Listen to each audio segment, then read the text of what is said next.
रब्बिश रहली सदरी वयस्सिरली अमरी वहलुल उक़दतम मिन लिसानी यफ़क़हू क़ौली।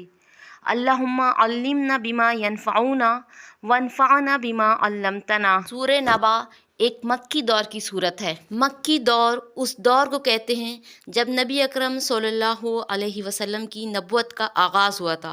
आप सल्लल्लाहु अलैहि वसल्लम ने ईमान की दावत देना शुरू की थी। आप सल्लल्लाहु अलैहि वसल्लम ने लोगों को ईमान की तरफ और अपनी नबुवत की तरफ और आखिरत की तरफ बुलाना शुरू किया था। तो उस दौर में अल्लाह सुब्हानहू तआला ने जिन आयतों का नुज़ूल किया है वो आयतें आखिरत के मुतालिक हैं और जहन्नम के मुतालिक हैं और जन्नत के मुतालिक हैं। अल्लाह सुब्हानहू तआला ने उन आयतों में जन्नत की और जहन्नम की और आखिरत की ऐसी मंजरकशी की है जैसे कि हम अपनी आँखों से देख रहे हैं। अल्लाह सुब्हानहू व तआला चाहता था कि जो लोग नए नए मुसलमान हों, जो नए नए इस्लाम में दाखिल हों, तो उनका ईमान ऐसा मुकम्मल हो गोया कि वो अपनी आँखों से अल्लाह सुब्हानहू व तआला का दीदार कर रहे हों, अपनी आँखों से जन्नत का दीदार कर रहे हों, अपनी आँखों से जहन्नम का दीदार कर रहे हों और आखिरत की सारी मंजिलें वो अपनी आँखों से देख रहे हों, फ़रिश्तों को अपनी आँखों से देख रहे हों, मौत को अपनी आँखों से देख रहे हों। जब इस तरह का ईमान इंसान के अंदर पैदा हो जाता है तो उसके लिए अमल करना आसान हो जाता है, उसके लिए बड़ी से बड़ी क़ुरबानी देना आसान हो जाती है। तो नबी अकरम सल्लल्लाहु अलैहि वसल्लम की नबुवत के आगाज़ में अल्लाह सुब्हानहू तआला ने जो सूरतें नाजिल की, जो आयतें नाजिल की, उनका मज़मून आखिरत है और आखिरत के मज़मून को अल्लाह सुब्हानहू तआला ने इस तरह से पेश किया कि इंसान उस पर यकीन करने पर मजबूर हो जाए। आयतों में ऐसी दलील दी है कि अक्ल हैरान है और इंसान बार बार कहने लगे कि अल्लाह सुब्हानहू तआला ने सच कहा और इंसान की रूह पुकार पुकार के कहने लगे ज़ालिकल किताबु ला रैब फ़ीह, ये किताब सच्ची है, इसमें कोई शक नहीं है। क्योंकि अल्लाह सुब्हानहू तआला ने जो दलीलें दी हैं वो दलील अक्ल को हैरान कर देने वाली है। अल्लाह ताला ने इरशाद फरमाया व खलक़नाकुम अज़वाजा, और हमने तुमको जोड़े जोड़े पैदा किया है। अल्लाह सुब्हानहू तआला ने जितनी भी चीज़ें पैदा की हैं, बल्कि तमाम दुनिया की जो चीज़ें अल्लाह सुब्हानहू तआला ने पैदा की हैं जोड़े के साथ हैं। दुनिया की कोई चीज़ ऐसी नहीं है जिसका जोड़ा ना हो।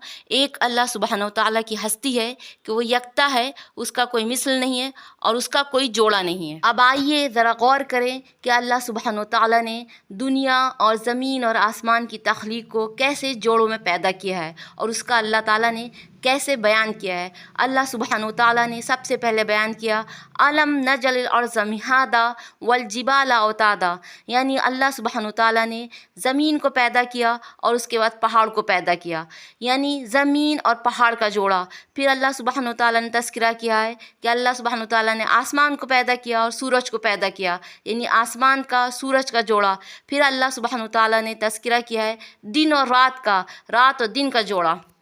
अल्लाह सुब्हानहू तआला की सबसे बड़ी कुदरत की दलील इंसान का अपना वजूद है। इंसान का अपना वजूद अल्लाह सुब्हानहू तआला ने जोड़े के साथ पैदा किया है। इंसान तन्हा नहीं पैदा किया गया। इंसान जब मुकम्मल होता है, जब वो दो चीज़ों से मिलकर बना हुआ होता है, यानी इंसान के अंदर दो चीज़ें हैं, एक उसका जिस्म और एक इसकी रूह।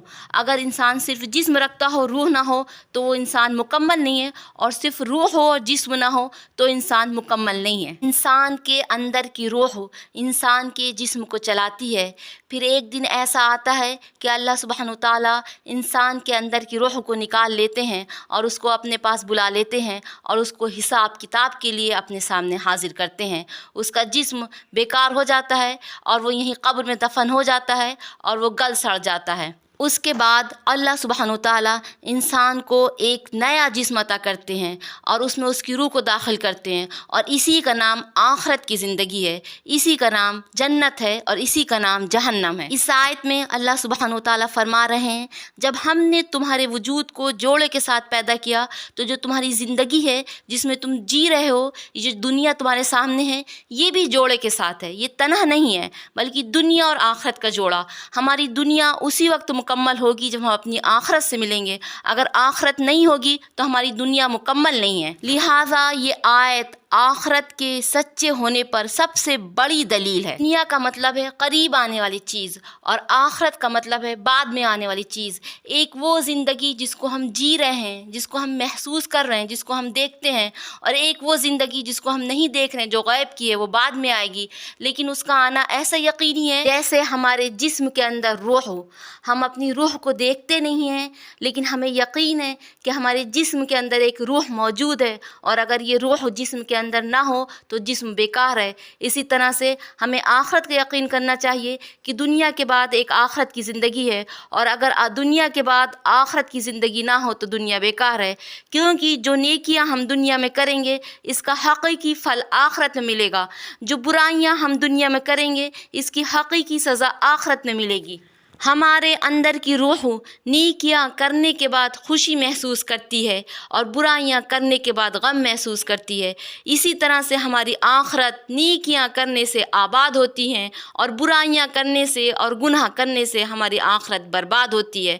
ہم نے آخرت کو دیکھا نہیں ہے لیکن ہمیں آخرت پر ایسا یقین رکھنا چاہیے جیسے کہ ہم اپنی روح پر یقین رکھتے ہیں. جسم اور روح کا جوڑا اللہ سبحانہ و تعالیٰ نے بنایا، اسی طرح اللہ سبحانہ و تعالیٰ نے دنیا اور آخرت کا جوڑا بنایا.